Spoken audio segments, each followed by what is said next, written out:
नमस्कार साथियों, प्रताप क्लासेस के यूट्यूब प्लेटफॉर्म पर आप सभी का हार्दिक स्वागत है, अभिनंदन है।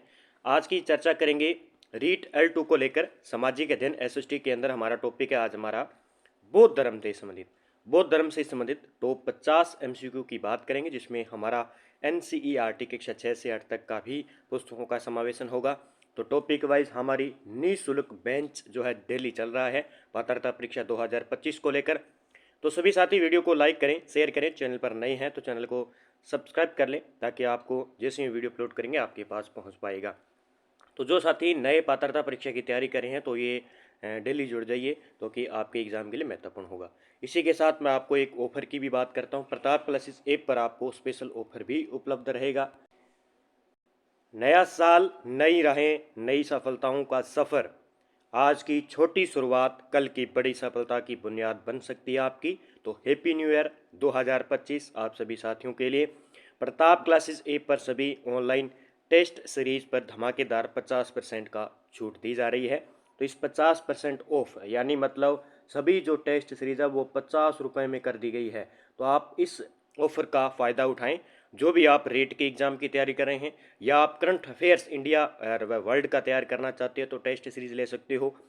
शिक्षा मनोविज्ञान की स्पेशल टेस्ट सीरीज़ है, पॉलिटिकल की स्पेशल टेस्ट सीरीज़ है। तो आप अच्छे तरीके से इन टेस्ट सीरीज़ का अध्ययन कर सकते हो। एनसीईआरटी कक्षा 6 से 10 तक की टेस्ट सीरीज़ है।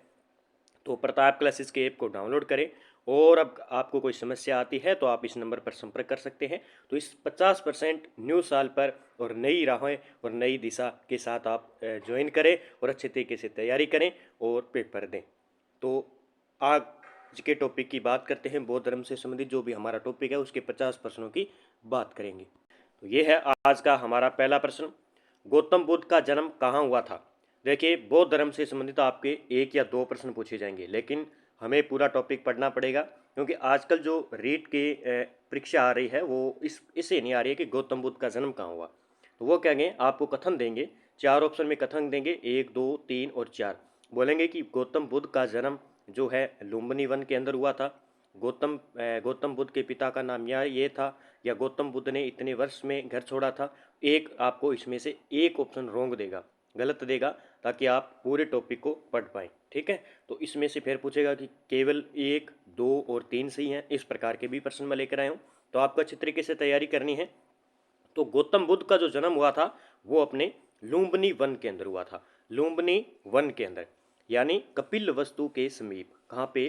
कपिल वस्तु के समीप है एक लुम्बिनी वन में।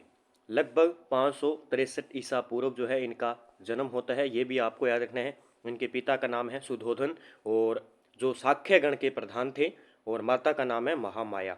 माता का नाम भी याद रखना, क्योंकि जो सत्य असत्य पर आधारित होते हैं वहाँ पे ऑप्शन दिए जाते हैं। माता का नाम त्रिशला है या माता का नाम महामाया देवी है, तो माता का नाम महामाया देवी है। ठीक है, और इनका जो लालन पालन किया था ये प्रश्न पूछा जाता है। पालन किया था यानी संरक्षिका हम भी बात करें तो वो थी इनकी मौसी प्रजापति थी गौतमी। बस ये याद रखना है, गौतमी। ठीक है, अगला प्रश्न हमारा मुख्य तथ्य की बात कर लेते हैं। देखिए, गौतम बुद्ध का जन्म 563 ईसा पूर्व में कपिल वस्तु के समीप लुम्बिनी वन में हुआ। परिवार, इनके पिता सुधोधन साक्यगण के प्रधान थे, और माता महामाया देवी। इनका लालन पालन उनकी मौसी प्रजापति गौतमी देवी ने किया था। अगला प्रश्न, गौतम बुद्ध के पिता का क्या नाम था? तो आ जाएगा सुधोधन आ जाएगा। अभी हमने पढ़ा गौतम बुद्ध के पिता का नाम। और ये है हमारी रीट की पात्रता परीक्षा 2025 की टेस्ट सीरीज सामाजिक अध्ययन। अब इस पर 50%, ये 50 रुपये की मिल रही है। 50 रुपये में आपको कितने टेस्ट? 70 टेस्ट उपलब्ध कराए जाएंगे। कितने? 70 टेस्ट उपलब्ध करवाए जाएंगे। और जो नए टॉपिक जोड़े हैं, बालिका शिक्षा की योजनाएं, एनईपी 2020, आरटीए 2009, इसमें हम शामिल करेंगे। सारे के सारे टेस्ट डालेंगे। तो सिंधु, वैदिक, धन, जैन, बौद्ध, महाजनपद, शिक्षा नीति, मौर्य और वृहद भारत। अब अगला टेस्ट आ जाएगा भक्ति व सुक्ति आंदोलन से। और एनसीईआरटी के टेस्ट 6 से 8 तक डाले हुए हैं। तो आप 50 रुपये में इतना मैटर कोई नहीं देगा, और यूट्यूब पर फ्री क्लासें दी जा रही है। तो आप अच्छे तरीके से पहले बुक से पढ़े, जैसे सिंधु घाटी सभ्यता, आप टॉपिक को पढ़े, उसके बाद में टेस्ट दें, फिर यूट्यूब पर क्लास लगाएं। अगला प्रश्न देखिए, गौतम बुद्ध के बचपन का नाम क्या था? गौतम बुद्ध के बचपन का नाम था सिद्धार्थ। याद रखना है, गौतम बुद्ध के बचपन का नाम है सिद्धार्थ। अगला प्रश्न, गौतम बुद्ध का लालन पालन किसने किया था? तो उनकी जो मौसी थी प्रजापति गौतमी के द्वारा जो उनका लालन पालन किया गया था। गौतम बुद्ध का विवाह किस आयु में किया गया? गौतम बुद्ध का विवाह किस आयु में किया गया? यह भी प्रश्न बार बार पूछा जाता है। तो 16 वर्ष की आयु में गौतम बुद्ध का विवाह हो गया था, ये आपको याद रखना है। देखिए 16 वर्ष की आयु में उनका विवाह यशोधरा से हुआ। बौद्ध ग्रंथों में यशोधरा के अन्य नाम है, जैसे गोया है, बिंबा है और बड़कच्छना भी मिलते हैं। फिर संतान है योधरा से एक पुत्र राहुल का जन्म हुआ, ये भी आपको याद रखना है। तो गौतम बुद्ध के पुत्र का नाम था राहुल, ठीक है, पत्नी थी यशोधरा। गौतम बुद्ध और यशोधरा के पुत्र का क्या नाम था? राहुल था, ठीक है। कैसे भी प्रश्न बनाएगा, सारे प्रश्न बनाकर लेके आऊँ। विवाह हुआ था 16 वर्ष की आयु में, उनका विवाह यशोधरा से हुआ। बौद्ध ग्रंथों में यशोधरा के अन्य नाम गोया, बिंबा और भड़कच्छना बताया गया। संतान राहुल हो गया। 4 दृश्य वृद्ध, रोगी, मृत व्यक्ति और संत को देखकर सिद्धार्थ का नाम संसारिक जीवन से उचट हो गया था, ठीक है। अगला, सिद्धार्थ ने ग्रह त्याग की घटना को क्या कहा? सिद्धार्थ यानी यहाँ पे कौन है? गौतम बुद्ध है। ये कौन है? गौतम बुद्ध का बचपन का नाम था सिद्धार्थ। तो सिद्धार्थ ने जब ये चीजें देखी, 4 दृश्य देखे, तो इन्होंने क्या किया? घर को छोड़ने का मन बना लिया, संसारिक जीवन से उचट हो गया। वृद्ध व्यक्ति को देखा, रोगी व्यक्ति को देखा, मृत व्यक्ति को देखा और संत को देखकर इन्होंने क्या कर लिया? एक अपने मन में धारणा बना ली कि हम भी कुछ करेंगे, सेवा करेंगे और कुछ अन्य काम करेंगे। तो सिद्धार्थ ने जो ग्रह त्याग की घटना को क्या कहा गया, ये एग्जाम में पूछा जाता है। तो इसे कहते हैं महाविनिशीकरण। क्या कहते हैं? महाविनिशीकरण इस ग्रह घटना को कहते हैं। यानी जब इन्होंने घर को छोड़ा यानी घर को त्याग दिया, इस प्रक्रिया को कहा जाता है महाविनिशीकरण, ठीक है। देखिए ग्रह त्याग 29 वर्ष की आयु में, ये याद रखना है बस, 29 वर्ष की आयु में, और इनका विवाह है 11 वर्ष की आयु में। दोनों याद रखना है, दोनों डिफरेंट है और अलग अलग एग्जाम में पूछे जाते हैं। रात्रि में पत्नी और पुत्र को सोता छोड़कर उन्होंने ग्रह त्याग किया और इस घटना को बौद्ध ग्रंथों में महाविनिशीकरण कहा जाता है। तो अब आपसे पूछा जाए कि गौतम बुद्ध ने ग्रह त्याग कब किया था, कितने वर्ष की उम्र में? तो 29 वर्ष की आयु में उन्होंने अपने घर त्याग दिया था और इस प्रक्रिया को महाविनिशीकरण कहा गया था। गौतम बुद्ध को ज्ञान की प्राप्ति कहाँ पे हुई थी? ये बार बार प्रश्न पूछा जाता है कि गौतम बुद्ध को ज्ञान की प्राप्ति हुई थी निरंजना नदी के तट पर। कहाँ पे? निरंजना नदी के तट पर। देखिए तथ्य की बात करेंगे साथ साथ में। ज्ञान की खोज आरंभ गौतम बुद्ध ने सत्य की खोज में सर्वप्रथम वैशाली के पास अलार कलाम नामक सन्यासी के आश्रम में गए। सबसे पहले सांख्य दर्शन की बात करें, अलार कलाम सांख्य दर्शन के आचार्य थे, ये भी याद रखना है। तो अलार जो कलाम थे, इनके जो आश्रम में गए थे गुरु थे, वो कौन से? सांख्य दर्शन के आचार्य थे। यहाँ गौतम बुद्ध ने उपनिषदों की शिक्षा प्राप्त की, लेकिन मन की शांति नहीं मिली इनको यहाँ पे। फिर देखिए राजगृह की यात्रा। इसके बाद वे राजगृह के पास रुद्रक रामपुत्र के पास गए, जहाँ उन्होंने योग की शिक्षा ली, परंतु शांति की तलाश जारी रही। फिर है उरुवेले की तपस्या की उन्होंने। उरुवेला नामक स्थान पर गौतम बुद्ध 5 ब्राह्मणों के साथ कठोर तपस्या में रत रहे थे। तो ये सारी इनकी है ज्ञान प्राप्ति की। ज्ञान प्राप्ति के समय गौतम बुद्ध की आयु कितनी थी? ये भी प्रश्न है। 35 वर्ष। अब 3 वर्ष हो गए। देखो जब इनका विवाह हुआ तो वो वर्ष था 11 वर्ष की उम्र में। दूसरी, जब इन्होंने घर ग्रह त्यागा उस टाइम इनकी आयु क्या थी? 29 वर्ष के थे ये। अब जब इन्हें ज्ञान प्राप्ति हो गई तो ज्ञान प्राप्त कर रहे थे, उस टाइम इनकी जो आयु थी वो 35 वर्ष थी। तो तीनों को याद रखना है और तीनों जो सत्य असत्य पर आधारित पूछा जाएगा कि जब महात्मा बुद्ध ने ग्रह त्याग किया उस टाइम उनकी आयु 11 वर्ष थी। यहाँ पे 11 वर्ष दिया जाएगा, न कि 29 वर्ष है। बस ये थोड़ा सा आपको याद रखना है। 35 वर्ष की आयु में 6 वर्षों की साधना के उपरांत वैशाख पूर्णिमा की रात्रि को गौतम बुद्ध को निरंजना नदी के तट पर एक पीपल वृक्ष के नीचे ज्ञान की प्राप्ति हुई। ये आपके लिए महत्वपूर्ण है और एग्जाम की दृष्टि से भी महत्वपूर्ण है। अगला प्रश्न, अब जो प्रश्न आएगा तो ये आ गया हमारा स्थान व महत्व, ये सब में आ गया। गौतम बुद्ध ने ज्ञान प्राप्ति के बाद सबसे पहला उपदेश कहाँ दिया था? ये मोस्ट है। जब इन्होंने ज्ञान प्राप्त कर लिया उसके बाद सबसे पहला उपदेश दिया था सारनाथ के अंदर, और ये मोस्ट कर लेना भी, ठीक है, सारनाथ के अंदर, ठीक है। ज्ञान प्राप्ति के बाद की यात्रा देखिए। ज्ञान प्राप्ति के बाद गौतम बुद्ध उरुवेला से सारनाथ यानी ऋषिपत्तनम गए। पहला उपदेश उन्होंने सारनाथ में अपने साथ पहले तपस्या करने वाले 5 ब्राह्मणों को पहला उपदेश दिया, जिसे धर्म चक्र परिवर्तन कहा गया। अब ये धर्म चक्र परिवर्तन महाविनिशीकरण प्रक्रिया, एक आगे एक प्रक्रिया और आएगी। तीनों याद रखनी है, क्या क्या है अलग अलग याद रखना है। देखिए पहला उपदेश दिया उसे क्या कहा गया, धर्म चक्कर परिवर्तन, और कहाँ पे दिया, सारनाथ के अंदर, जो पहले मैंने बात की थी। तो 5 ऋषियों के साथ ये तपस्या कर रहे थे, उन्हीं को सबसे पहले इन्होंने क्या दिया, ज्ञान दिया। फिर है कि उपदेश की मुख्य बातें क्या थी। इस उपदेश में उन्होंने दुख और उसके कारणों की व्याख्या की। 4 आर्य सत्य, एक तो दुख, फिर दुख का कारण, फिर है दुख का निवारण, और चौथा है दुख निवारण का मार्ग के बारे में बताया। और ये एग्जाम में पूछे जाते हैं कि 4 जो आर्य सत्य क्या बताए इन्होंने कहा कि दुख आता है, ठीक है, फिर दुख का कारण, फिर दूसरा दुख का निवारण, और तीसरा दुख का निवारण का मार्ग क्या होगा। ये 4 आर्य सत्य आपको याद रखने हैं, जहां से परीक्षा में पूछा जा सकता है। अगला, पहले अनुयायी कौन थे इनके। यह भी माना जाता है कि गौतम बुद्ध ने सबसे पहले तश्यु और मल्ली नामक 2 ब्रह्मचारी को उपदेश दिया, उन्होंने अपने अनुयायी बनाया। अब सबसे पहले जो अनुयायी बनाए थे उन्होंने, हम बात करें तो अनुयायी बनाए थे वो थे, एक तो तश्यु था और एक था मल्ली नामक 2 बंजारे। अगला प्रश्न, गौतम बुद्ध के पहले उपदेश को क्या कहा जाता है। देखिए मैंने अभी बताया, तो धर्म चक्कर परिवर्तन, जो अपने 5 ऋषियों के साथ तपस्या की, उनको पहले ज्ञान दिया, उनको धर्म चक्कर परिवर्तन कहा जाता है। और महावनिशीकरण प्रक्रिया होती है ग्रह त्याग। ग्रह त्याग किया कितने वर्ष की उम्र में, 29 वर्ष की उम्र में, उसे महावनिशीकरण, अब आगे आ करेगी महापरिनिर्वाण, इसकी हम आगे चर्चा करेंगे। इसका आंसर होगा बी नंबर आंसर हो जाएगा। अच्छे तरीके से तैयारी करेंगे हम, एक भी प्रश्न नहीं छूटना चाहिए। धर्म चक्कर परिवर्तन का अर्थ क्या है। धर्म चक्कर परिवर्तन का अर्थ है कि धर्म के चक्कर को घुमाना, जो बौद्ध धर्म के प्रचार और प्रसार की शुरुआत को दर्शाता है। पहला उपदेश, उन्होंने सारनाथ में अपने साथ पहले तपस्या करने वाले 5 ब्राह्मणों को अपना पहला उपदेश दिया, जिसे धर्म चक्कर परिवर्तन कहा गया। बस इतना है, ज्यादा याद नहीं रखना है। सारनाथ में बुद्ध के उपदेश स्थल पर किसने स्तूप और स्तंभ का निर्माण करवाया था।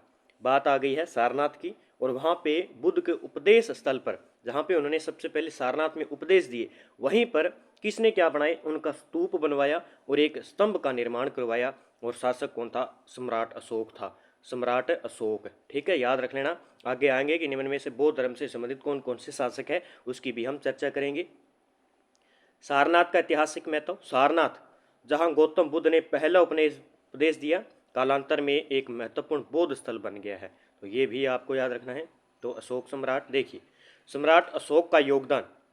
सम्राट अशोक ने सारनाथ में गौतम बुद्ध के उपदेश स्थल पर एक प्रस्तर स्तंभ और स्तूप का निर्माण करवाया। यह स्तंभ अशोक के बौद्ध धर्म के प्रति समर्पण को दर्शाता है। गौतम बुद्ध ने सारनाथ से वाराणसी जाकर किसे अपना शिष्य बनाया था, बहुत ही अच्छा प्रश्न है। तो ये यश को बनाया था, किसको, यश को बनाया था। राजगृह का महत्व पहले बात की, गौतम बुद्ध राजगृह गए, जहां मगध के राजा बिंबिसार ने उन्हें वेणुवन का दान दिया। ये भी याद रखना है, बिंबिसार भी इनके जो है शासनकाल में थे। इनके यही सारी पुत्र मोगलायन और उपाली उनके शिष्य बने। अब ये याद रखना है कि राजगृह के अंदर इनके जो शिष्य बने थे वो सारी पुत्र थे, मोगलायन था और उपाली। उपाली के बारे में प्रश्न बनता है बार बार, ठीक है। अगला प्रश्न, बौद्ध संघ में प्रवेश करने वाली पहली महिला कौन थी। बहुत ही अच्छा प्रश्न है, तो महामाया देवी। याद कर लेना, बौद्ध संघ में प्रवेश करने वाली पहली महिला कौन थी, महामाया देवी। ठीक है, याद रखना, यशोधरा इनकी पत्नी का नाम था। इनकी पत्नी का नाम क्या था, यशोधरा, ये आपको याद रखना है। और ये प्रजापति गोमती कौन थी, इनकी मौसी थी, जिन्होंने इनका लालन पालन किया। संरक्षिका देवी के रूप में इसे माना जाता है। वैशाली का योगदान देखिए, गौतम बुद्ध वैशाली गए, जहां लिच्छवियों ने महावन में कुटाग्रशाला का निर्माण करवाया।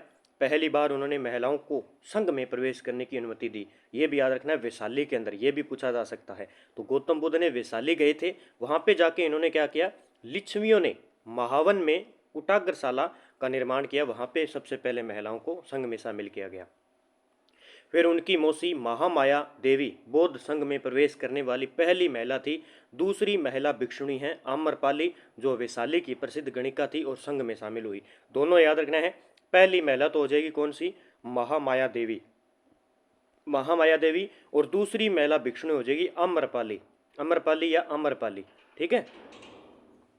अगला प्रश्न है, देखिए, कपिल वस्तु से राजगृह जाते समय बुद्ध ने अन्नप्रिय स्थान पर किसके साथ भेंट की थी। अन्नप्रिय स्थान पर तो देवदत्त, आनंद और मादिक अनिरुद्ध के साथ में जो है भेंट की थी। देखते हैं क्या है। कपिलवस्तु की यात्रा क्या है।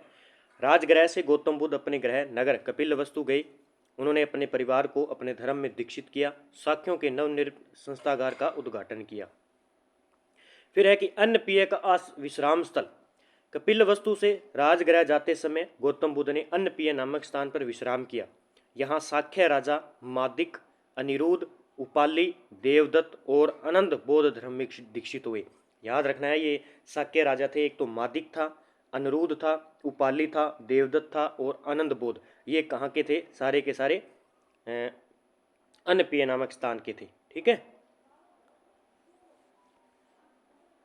गौतम बुद्ध ने अपना अंतिम वर्षा काल कहाँ बिताया था, यानी अंतिम वर्ष काल कहाँ पे बिताया? वैशाली के अंदर। इसे मोस्ट कर लेना। गौतम बुद्ध ने जो अपना अंतिम जो वर्ष काल बिताया वो कहाँ पे बिताया? वो बिताया भी वैशाली के अंदर। याद रखना है। ठीक है, ये एग्जाम में पूछा जा सकता है, वैशाली के अंदर। अब देखिए, अंतिम वर्ष काल और हम कह सकते हैं वर्ष है यहाँ पे, और महापरिनिर्वाण। गौतम बुद्ध ने अपना अंतिम वर्ष काल वैशाली में बिताया। यहाँ शुक्र मदव यानी सुअर के मांस या जड़ी बूटी वाला भोजन खाने के कारण उन्हें रक्तातिसार हो गया था। ठीक है।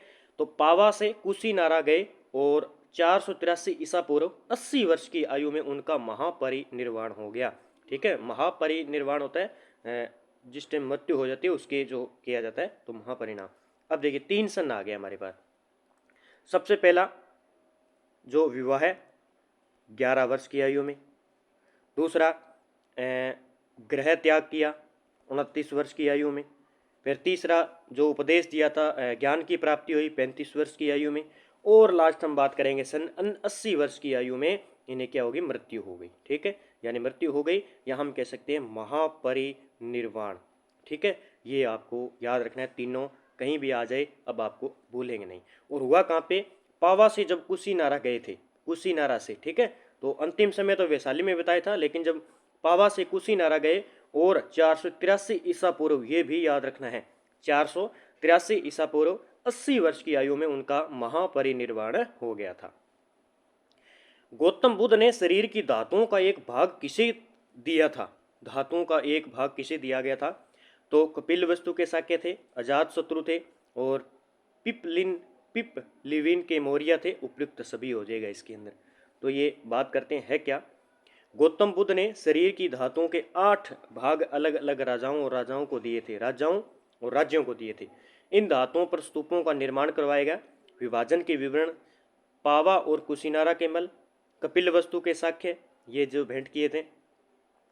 वैशाली है, अलमकप है, रामग्राम है, पिपलविन है, वैष्णोद्वीप है और मगधिराज है, अजातशत्रु है, ये थे।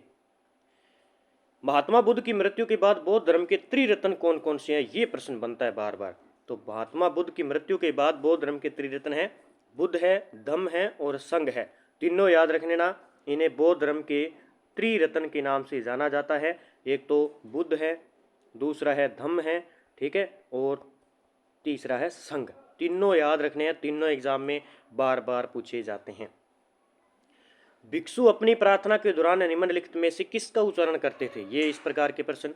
तो बुद्ध शरण गच्छामि, बुद्ध शरण गच्छामि, यानी भिक्षु अपनी प्रार्थना के दौरान जो है बुद्ध शरण गच्छामि का उच्चारण करते थे। देखिए, बौद्ध भिक्षु प्रार्थना के समय इन 3 त्रिरत्नों को समर्पित होकर निम्नलिखित मंत्र का उच्चारण करते थे। बुद्ध शरण गच्छामि मतलब मैं बौद्ध की शरण में जाता हूँ। दूसरा है धम्म शरण गच्छामि, मैं धर्म की शरण में जाता हूँ। तीसरा है संघ शरण गच्छामि, मैं संघ की शरण में जाता हूँ। तो तीनों याद रखने हैं, तीनों त्रिरत्न है, ये बुद्ध है, धम्म है, संघ है। ठीक है। अगला देखिए, महात्मा बुद्ध के अष्टांगिन मार्ग का कौन सा साधन मन और चेतना को एकाग्रता पर बल देता है? यानी महात्मा बुद्ध के कौन सा जो अष्टांगिन मार्ग है, कौन सा साधन मन और चेतना की एकाग्रता पर बल देता है? अच्छा प्रश्न है ये। तो सम्यक समाधि। मन और चेतना पर कौन देता है? सम्यक समाधि। अब आगे बात करेंगे सारे के सारे अष्टांग मार्ग। अष्टांगिक मार्ग देखिए, यानी इसे कहते हैं मध्यम मार्ग में 8 साधक बताए गए जो व्यक्ति को दुख से मुक्ति दिला सकते हैं, यानी दुख से मुक्ति दिला सकते हैं। पहला है सम्यक दृष्टि, वस्तुओं के वास्तविक स्वरूप को समझना। दूसरा है सम्यक संकल्प, राग द्वेष और हिंसा से रहित विचार। सम्यक वाक, गलत और अप्रिय शब्दों का त्याग। ठीक है। चौथा सम्यक कर्मांत, अहिंसा, सत्य और प्रेम जैसे अच्छे कर्मों का पालन।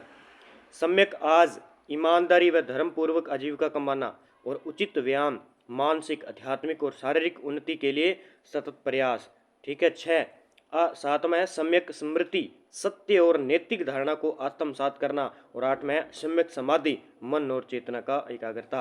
और ये प्रश्न इस प्रकार बना गया है। तो ये अष्टांग मार्ग, 8 मार्ग भी आपको गौतम बुद्ध के याद रखने हैं, जो आपके लिए बहुत ही महत्वपूर्ण है। कहीं से भी कैसे भी आपसे प्रश्न बनाया जा सकता है। अगला प्रश्न देखिए, 4 आर्य सत्य में महात्मा बुद्ध ने दुखों का मुख्य कारण किसे बताया है? तो अविद्या को बताया है दुखों का कारण। देखिए, महात्मा बुद्ध ने धर्म चक्र परिवर्तन के दौरान 4 आर्य सत्य का उपदेश दिया, जो उनके संपूर्ण दर्शन का आधार है। 4 आर्य सत्य इस प्रकार है। दुख, संसार में सर्वत्र दुख व्याप्त है। दुख समुदाय, हर दुख का कोई ना कोई कारण होता है, जिसे बुद्ध ने अविद्या का नाम दिया है। याद रख लेना कि अविद्या क्या है, या इसे कहते हैं अनजान, अज्ञान या अजान। हर दुख का कोई ना कोई कारण होता है। ये बुद्ध ने इसको जो परिभाषा दी वो अविद्या कहा, दुख समुदाय। दूसरा दुख निरोध, दुखों का समाधान या निरोध संभव है। दुख निरोध या गामिनी प्रतिपदा, दुखों से मुक्ति पाने के लिए बुद्ध ने अष्टांगिन मार्ग को अपनाने का सुझाव भी दिया है। ये भी आपको याद रखना है। ये 4 आर्य सत्य जो महात्मा बुद्ध ने दिए थे, और अष्टांगिन मार्ग अच्छे तरीके से याद रखने हैं। फिर है प्रतीत्य समुत्पाद का शाब्दिक अर्थ क्या है? प्रतीत्य समुत्पाद, इसका अर्थ क्या होता है? ये होता है कि किसी वस्तु के होने पर किसी अन्य वस्तु की उत्पत्ति, यानी किसी वस्तु के होने पर भी किसी अन्य वस्तु की उत्पत्ति, इसे कहते हैं प्रतीत्य समुत्पाद कहते हैं। प्रथम बौद्ध संगीति का आयोजन किस शासक के द्वारा किया गया? ये भी आपको याद रखना है। प्रथम बौद्ध संगीति अजात शत्रु के समय। किसके समय? अजात शत्रु के समय। देखिए, प्रथम बौद्ध संगीति 483 ईसा पूर्व हुई थी। ये पूछा जाता है, बार बार प्रश्न आएगा यहाँ से। स्थान राजगृह, सप्तपर्णी गुफा। आयोजक हर्यंक वंश के शासक अजातशत्रु द्वारा। अध्यक्ष थे महाकश्यप। और उद्देश्य बुद्ध के उपदेशों को संकलित करना। 2 इसमें याद रखना है। एक तो प्रथम बौद्ध संगीति हुई कब? 483 ईसा पूर्व। दूसरी हुई कहाँ पे? राजगृह के अंदर। तीसरा शासक आयोजककर्ता कौन था? अजातशत्रु था। और अध्यक्ष था इसका महाकश्यप। यानी कि इसके शासन काल में आ जाए तो अजातशत्रु के शासन काल में प्रथम बौद्ध संगीति। ठीक है।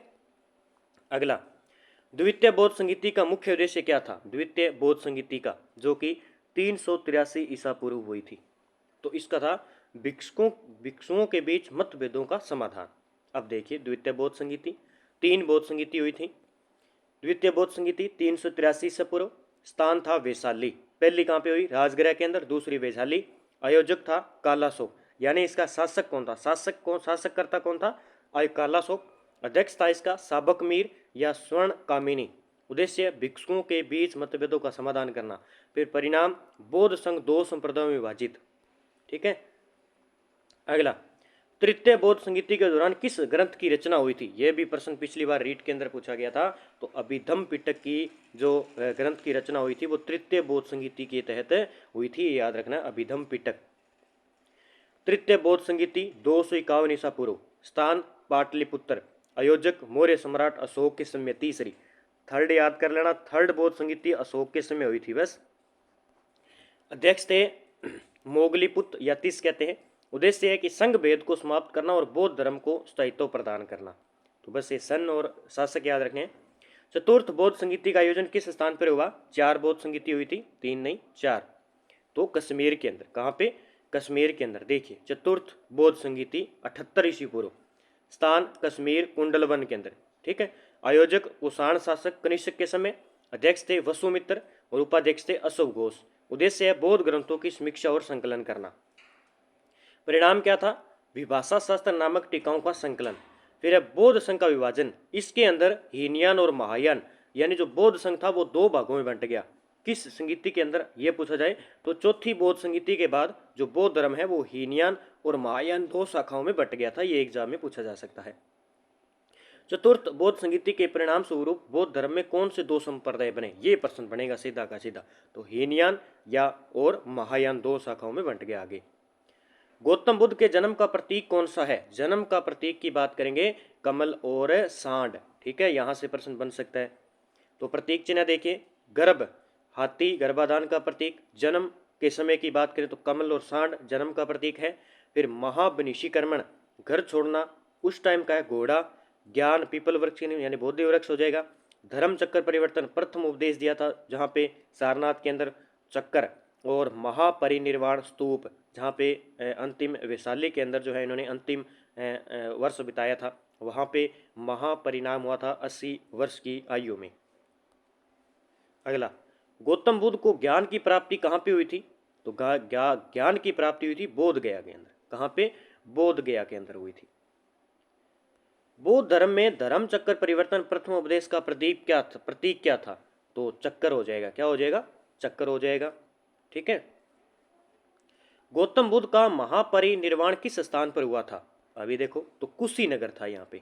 ठीक है, पावा से ये जब कुशीनगर गए तो कुशीनगर के अंदर इनका क्या हुआ? वो है महापरिनिर्वाण हुआ था लगभग 483 ईस्वा पूर्व। ठीक है, याद रखना है, लगभग 80 वर्ष की आयु में। तो कुशीनगर याद रखना है आपको। बौद्ध ग्रंथों में वर्णित अष्ट महास्थान देखिए।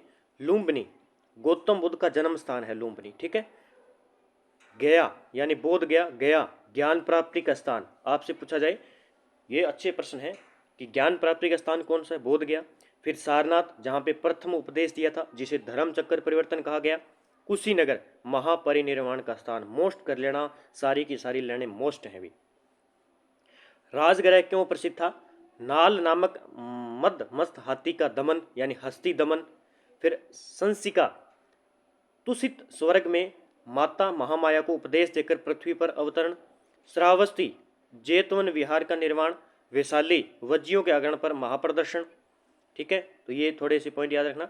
नालंदा विश्वविद्यालय की स्थापना किसने की थी? अच्छा प्रश्न है। तो कुमारगुप्त फर्स्ट ने, कुमारगुप्त फर्स्ट के द्वारा नालंदा विश्वविद्यालय की स्थापना की गई। नालंदा विश्वविद्यालय बड़गांव बिहार के अंदर है। संस्थापक है कुमारगुप्त प्रथम, जो गुप्त वंश का शासक था। विशेषता बौद्ध धर्म, व्याकरण, तर्क, धातु, रसायन विद्या का प्रमुख शिक्षा केंद्र था। विक्रमशिला विश्वविद्यालय का मुख्य शिक्षा क्षेत्र क्या था? विक्रमशिला, तो इसका था वज्रयान तंत्र शक्ति। वज्रयान तंत्र शक्ति। ठीक है, वज्रयान शाखा। विक्रमशिला विश्वविद्यालय चिकतनगांव बिहार में है और संस्थापक है धर्मपाल। ये भी याद रखना, धर्मपाल पाल वंश के हैं। विशेषता वज्रयान तंत्र शक्ति और बौद्ध शिक्षा का प्रमुख केंद्र था ये। फिर है तपस्सु और मल्लिक। पहले हमने बात कर चुके हैं। तपस्सु और मल्लिक थे बौद्ध के प्रथम अनुयायी जिन्होंने उन्हें अर्पित किया था। दोनों याद रखना है, तपस्सु और मल्लिक थे। ठीक है, ये हमने पढ़ लिया है। ये अब थोड़ी सी मैं बता देता हूँ जो आपके एग्जाम के लिए महत्वपूर्ण है। जो अन्य महात्मा बुद्ध के अन्य शिष्य कौन कौन थे? कुछ शासक थे जिन्होंने महात्मा बुद्ध से प्रभावित हुए थे। जैसे आनंद, बुद्ध के परम प्रिय शिष्य आपसे पूछा जाए तो आनंद है, जिन्होंने संघ में महिलाओं के प्रवेश की अनुमति दिलवाई थी इन आनंद जी ने। दूसरा है बिंबिसार, मगध का राजा बुद्ध के अनुयायी थे। अजातशत्रु बिंबिसार का पुत्र और बुद्ध का अनुयायी था। ये सारे शासक याद रखने। एक ऑप्शन दे दिया जाएगा कि निम्न में से बुद्ध के समकालीन शासक नहीं थे। प्रसेनजीत कौशल राज्य का राजा बुद्ध का अनुयायी था। ये भी याद रखना है, प्रसेनजीत। फिर महाकश्यप भी था और सुभच्छ बुद्ध के अंतिम शिष्य जिन्होंने उनके अंतिम उपदेश का ग्रहण किया था, ये मोस्ट हो जाता है सुभच्छ। भगवान बुद्ध के जीवन चरित्र पर बुद्ध चरित्रम महाकाव्य की रचना किसने की थी? तो की थी अशोक घोष ने। याद रख लेना, ये बुद्ध चरित्रम जो महाकाव्य है वो किनका है? अशोक घोष का है। अशोक घोष का है। ये एग्जाम में पूछा जा सकता है। प्रसिद्ध बौद्ध विद्वान देखिए, अशोक घोष की बात करें, कनिष्क के समकालीन प्रसिद्ध नाटककार, संगीतकार और तर्कशास्त्री अशोक घोष ने भगवान बुद्ध के जीवन चरित्र पर बुद्ध चरित्र महाकाव्य की रचना की। और ये अशोक घोष याद रखना कनिष्क शासक था, उनके समकालीन थे। प्रथम शताब्दी में पंजाब में प्रसिद्ध बौद्ध भिक्षु कौन थे? प्रथम शताब्दी में तो वसुबंधु और असंग, ये दोनों क्या थे? पंजाब में प्रसिद्ध बौद्ध भिक्षु थे। प्रसिद्ध बौद्ध विद्वान देखिए असंग और वसु बंधु, ये दोनों भाई थे जो प्रथम शताब्दी में पंजाब में प्रसिद्ध बौद्ध भिक्षु थे। वसुवधु की कृति अभिधम्म कोश को बौद्ध धर्म का विश्व कोश माना जाता है। ये भी मोस्ट कर लेना। आपसे पूछा जाए कि अभिधम्म कोश को जो है वसुवध की कृति है अभिधम्म कोश, ये आपसे पूछा जा सकता है। तो देखिए वसुवधु है बंधु है, इनकी कृति है अभिधम्म कोश, इनको क्या कहते हैं बौद्ध धर्म का विश्व कोश माना जाता है। ये मोस्ट कर लेना लाइन। वसुबंधु की कौन सी कृति बौद्ध दर्शन में एक महत्वपूर्ण योगदान मानी जाती है? तो यह भी आ गया अभिधम्म कोश। ये आ गया हमारा। आगे और है देखिए, अगला है कि मुख्य प्रसिद्ध बौद्ध विद्वान कौन थे? बुद्ध पलित और भाव विवेक, ये दोनों बौद्ध विद्वान 5वीं सदी में शून्यवाद के प्रमुख भाष्यकार के रूप में प्रसिद्ध थे। ठीक है। फिर है दिग्नाग, तर्क शास्त्र के प्रवर्तक और मध्यकालीन न्याय के जनक के रूप में प्रसिद्ध दिग्नाग बौद्ध तर्क शास्त्र के महत्वपूर्ण योगदानकर्ताओं में से एक थे। अगला, अब देखिए कि हीनयान और महायान के भेद पर आधारित। अब चतुर्थ बौद्ध संगीति हुई तो उस टाइम बौद्ध धर्म 2 भागों में बट गया, हीनयान और महायान। अब इससे संबंधित कुछ प्रश्न हैं जो एग्जाम की दृष्टि से महत्वपूर्ण होने वाले हैं। तो इसमें देखिए, इसने पूछा है कि निम्न में से विचार करना है। हीनयान में निर्वाण के उद्देश्य केवल व्यक्तिगत मुक्ति है, जबकि महायान में इसका उद्देश्य सभी प्राणियों की मुक्ति है। हीनयान कहता है कि जो महानिर्वाण है, निर्वाण की प्रक्रिया है, वो केवल व्यक्तिगत मुक्ति है, लेकिन महायान इसको कहता है कि ये सभी व्यक्तियों के लिए मुक्ति है, सभी प्राणियों के लिए। सही कथन है ये। महायान में बोधिसत्व की उपासना की जाती है, जबकि हीनयान में अर्थ के आदर्श को स्वीकार किया जाता है। हीनयान परंपरा बौद्ध धर्म का प्रतीक है, जबकि महायान में समय अनुसार परिवर्तन और विकास हुआ है। हीनयान में निर्वाण के लिए गृह त्याग जरूरी है, जबकि महायान में गृहस्थ जीवन में भी निर्वाण की प्राप्ति संभव है। ठीक है। तो ये सारे कथन बिल्कुल सही है और दोनों में अंतर याद रखना है। कहीं भी से कैसे भी आपसे लाइन पूछी जा सकती है, सारे कथन सही है। ये विनय पिटक में किसने बौद्ध संघ संबंधी नियम और भिक्षुओं के आचार विचार का संग्रहण किया है? तो वो उपाली ने, आपको पता है उपाली के बारे में चर्चा की थी। विनय प्रश्न पूछा जा रहा है कि विनय पिटक में किसने बौद्ध संघ संबंधी नियम और भिक्षुओं के आचार विचार का संग्रहण किया है? उपाली ने। आगे हम बात करेंगे पिटकों की। विनय पिटक क्या है? इसमें बौद्ध संघ संबंधी नियम और भिक्षुओं के आचार विचार का संग्रहण किया गया है। इसका संकलन प्रथम बौद्ध संगीति में उपाली ने किया था, ये भी आपको याद रखना है। इस विनय पिटक का जो संकलन है वो बौद्ध धर्म की जो पहली संगीति हुई थी उपाली के संगीति में उपाली ने किया था इसका निर्माण।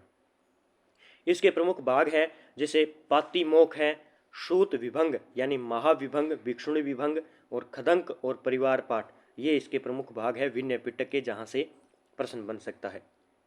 सूत पिटक के किस भाग में 16 महाजनपदों और 10 गणराज्यों का उल्लेख मिलता है?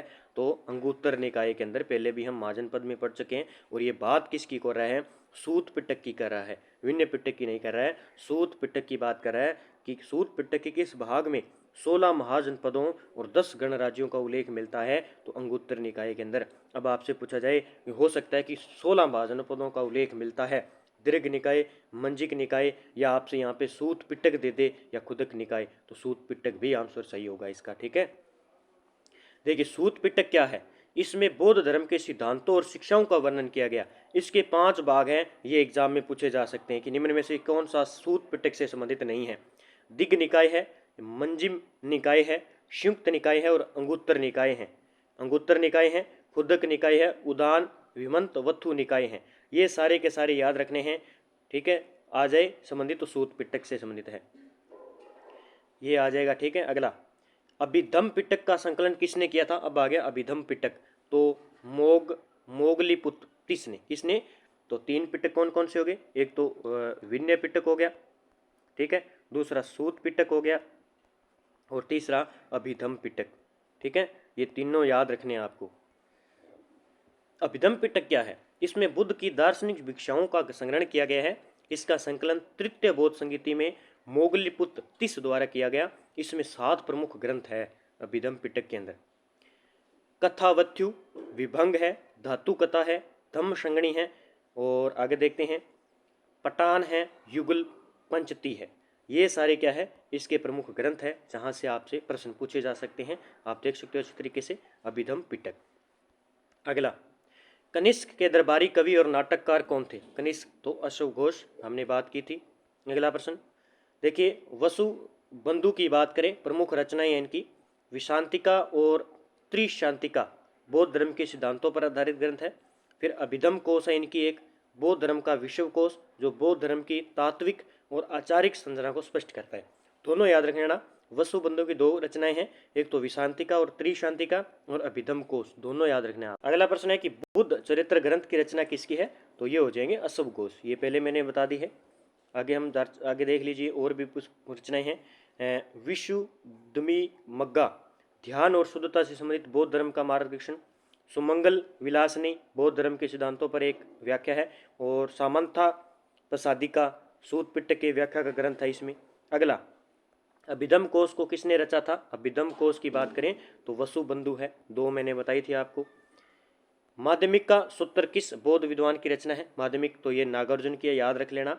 मध्यमिक का सूत्र नागार्जुन, मध्यमिक का सूत्र नागार्जुन। फिर है मिलिंद पन्हो ग्रंथ में किसके बीच संवाद हुआ था? मिलिंद पन्हो ग्रंथ में तो नागसेन और मिलिंद का, दोनों याद रखना है। मिलिंद पन्हो ग्रंथ में देखिए, मिलिंद पन ग्रंथ है नागसेन का, याद रखना है, रचित है नागसेन। मिनांडर, यहाँ पे मिनांडर नागसेन वार्तालाप मिलिंद मिनांडर और नागसेन के बीच हुए संवाद पर आधारित है।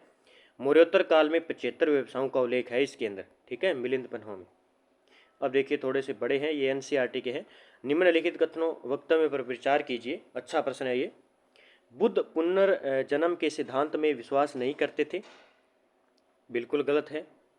कारण ए, बुद्ध ने नित्य आत्मा के आस्तिक संबंधी विचार को अस्वीकार कर दिया था। तो इसमें बताइए कि नीचे दिए कूट का उत्तर कौन सा सही होगा?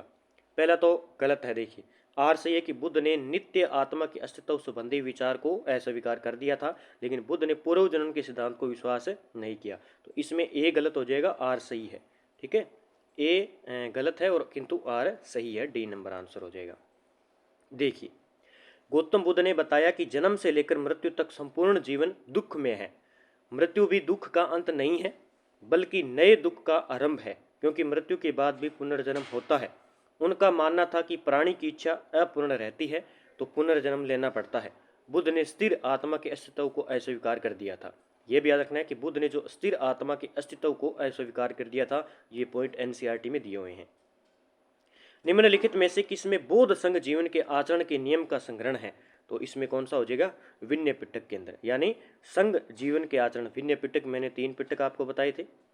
बौद्ध ग्रंथ जिसमें भिक्षुओं के लिए नियम शामिल है, विनय पिटक है। भिक्षुओं के लिए विनय पिटक बौद्ध विहित त्रिपिटक 3 संग्रह है, 3 खंडों में सर्वाधिक प्राचीन और छोटा है, और यह बौद्ध धर्म के नियमों के अनुसार मठवासी जीवन और भिक्षुओं और योगिनों के दैनिक कार्यों को नियंत्रित करता है। तो याद रखना, एक तो ये त्रिपिटक आपको मैंने बताए थे, विनय पिटक, सूत पिटक, अभिधम पिटक। तो जो विनय पिटक है वो 3 खंडों में सर्वाधिक प्राचीन है एक तो, और छोटा है। वह बौद्ध धर्म के नियमों के अनुसार मठवासी जीवन जो भी जीते हैं और भिक्षुओं और योगिनों के दैनिक कार्यों को नियंत्रण करता है। बौद्ध धर्म के पवित्र ग्रंथों पर लिखी गई विस्तृत टीकाएं, उपदेश शास्त्र और विभाषा शास्त्र किस प्रकार तैयार की गई है? तो किस प्रकार से तैयार की गई है ये देखिए। अशोक के संरक्षण में आयोजित बौद्ध संगीति में मोगलीपुत्र तिस के नेतृत्व में तैयार की गई थी, बिल्कुल गलत है ये। अगला प्रश्न, कनिष्क के संरक्षण में आयोजित चतुर्थ बौद्ध संगीति में तैयार की गई, बिल्कुल सही है। मिलिंद के संरक्षण में नागसेन द्वारा तैयार की गई थी, यह भी गलत है। और वटगामिनी अभ्य द्वारा आयोजित महान भिक्षुओं की संगोष्ठी में तैयार की गई थी, यह भी गलत है। इसका आंसर हो जाएगा बी नंबर, ठीक है। देखिए है क्या ये माजरा। कनिष्क के संरक्षण में आयोजित चतुर्थ बौद्ध संगीति एक महत्वपूर्ण धार्मिक सभा थी, जिसने बौद्ध धर्म के विभिन्न पहलुओं का संशोधन और प्राथमिकता देने का कार्य किया। इस संगीति में बौद्ध धर्म की शिक्षाओं का विस्तृत संग्रहण किया गया, जिससे यह सुनिश्चित हो सका कि बौद्ध उपदेश व्यवस्थित और संरक्षित रह सके। ये चतुर्थ श्रेणी है, संगीति है। संघ में पुरुषों और स्त्रियों के रहने की अलग अलग व्यवस्था थी। यह हमें किस त्रिपिटक से पता चलता है? ये हमें किस त्रिपिटक से पता चलता है? तो विनय पिटक से, कि संघ जो था उसमें पुरुषों और स्त्रियों के रहने की अलग अलग व्यवस्था थी। यह हमें कहाँ मिलता है? विनय पिटक के अंदर मिलता है। अब ये पूछा गया था शायद तक रीट मेंस के अंदर, रीट मेंस के अंदर पूछा गया था, थेरी गाथा के संबंध में कौन सा कथन असत्य है। प्रश्न हो रहा है थेरी गाथा से संबंधित। यह सूत पिटक का हिस्सा है थेरी गाथा। इसमें भिखुनियों द्वारा रचित छंदों को संकलन किया गया। यह विनय पिटक का हिस्सा है।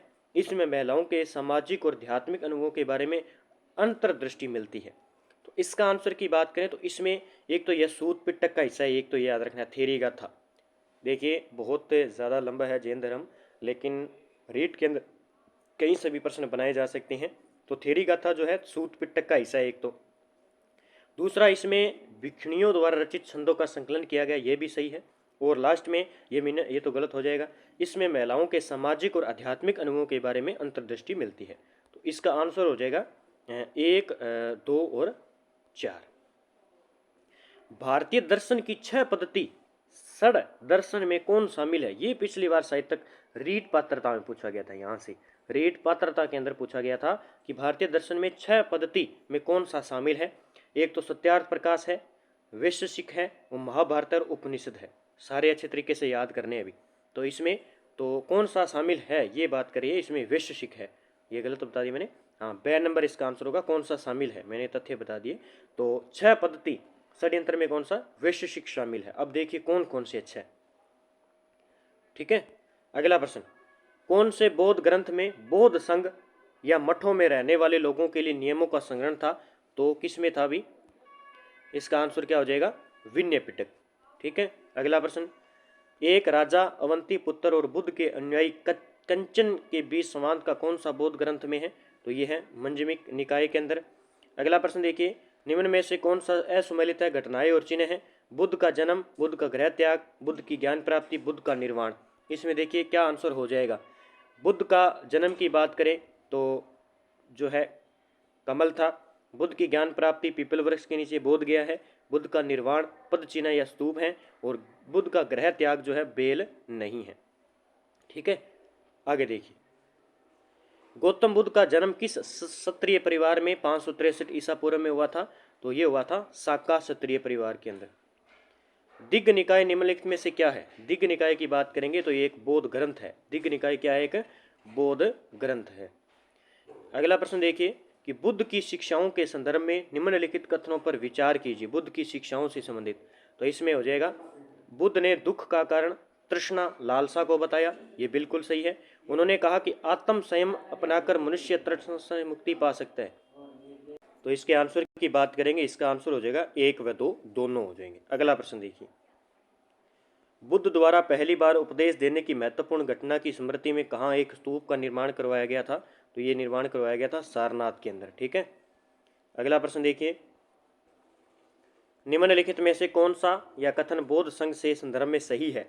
संघ भिक्षु और भिक्षुणियों का एक संगठन था, बिल्कुल सही है। संघ में रहने वाले बौद्ध भिक्षुओं के लिए बनाए गए नियम विनय पिटक में मिलते हैं, ये भी सही है। तो नीचे दिए गए कूट का चयन करना है। तो इसमें जो है दोनों सही हो जाएंगे, 1 व 2 दोनों सही हो जाएंगे।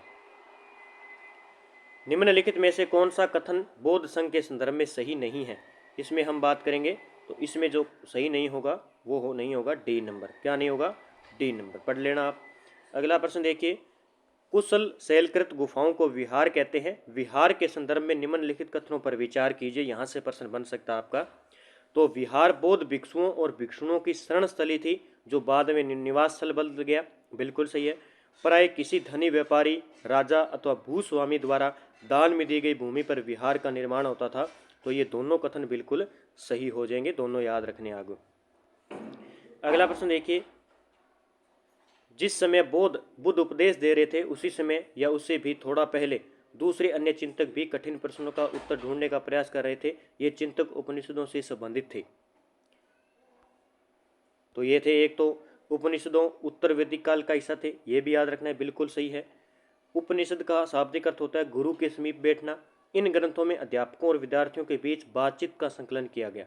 ये सारे बिल्कुल कथन सही हो जाएंगे, 1, 2, 3 कथन तीनों हो जाएंगे। देखिए आगे देखिए, संघ में रहने वाले बौद्ध भिक्षुओं के लिए बनाए गए नियमों का संकलन किस ग्रंथ में मिलता है। तो वो मिलता है विनय पिटक के अंदर। कहाँ पे, विनय पिटक के अंदर मिलता है। अगला, बुद्ध और जैन के युग में ही कुछ अन्य विद्वान भी खोज कर रहे थे। उन्हीं प्रसिद्ध विद्वानों में से एक पाणिनि ने एक महत्वपूर्ण रचना की। संस्कृत भाषा की यह रचना संबंधित है, तो ये है भी व्याकरण से है भी, याद कर लेना, ठीक है। अगला देखिए, ये थोड़ा सा बड़ा कथन है कि किसी चीनी यात्री ने सबसे प्रसिद्ध बौद्ध विद्या केंद्र नालंदा बिहार में अध्ययन किया। उसने नालंदा के बारे में इस प्रकार लिखा था, यहाँ के शिक्षक योग्यता तथा बुद्धि में सबसे आगे हैं। बुद्धि के उपदेशों का वह पूरी ईमानदारी से पालन करते हैं। मठ के नियम काफ़ी सख्त है, उन्हें सबको मानना पड़ता है। तो ये पूरा कथन आप पढ़ लीजिए आराम से। उसके बाद में इसका आंसर की बात करूँगा, तो इसका आंसर हो जाएगा, अच्छा प्रश्न है और ये पूछा भी हो सकता है, तो सुवेन तसांग के द्वारा ये पॉइंट लिखा गया, ठीक है। तो ये हमारे जो है लगभग 60 से 65 क्वेश्चन कंप्लीट होते हैं, 70 क्वेश्चन है लगभग। तो आप अच्छे तरीके से इनका अध्ययन करें और आपके एग्जाम के लिए महत्वपूर्ण होंगे। रीट के लिए यहाँ से एक भी प्रश्न बाहर नहीं जाएगा, चाहे आप एसएसटी के रीट की मेंस की भी तैयारी कर रहे हैं, चाहे आप फर्स्ट ग्रेड की हिस्ट्री की तैयारी कर रहे हैं, तो भी यहाँ से एक भी प्रश्न बाहर नहीं जाएगा। तो आप अच्छे तरीके से पढ़ें, अध्ययन करें। जय हिंद, जय भारत दोस्तों। और प्रताप क्लासेस ऐप पर आपको पता है 50% की छूट है, तो आप टेस्ट सीरीज जरूर लें। जय हिंद, जय भारत दोस्तों।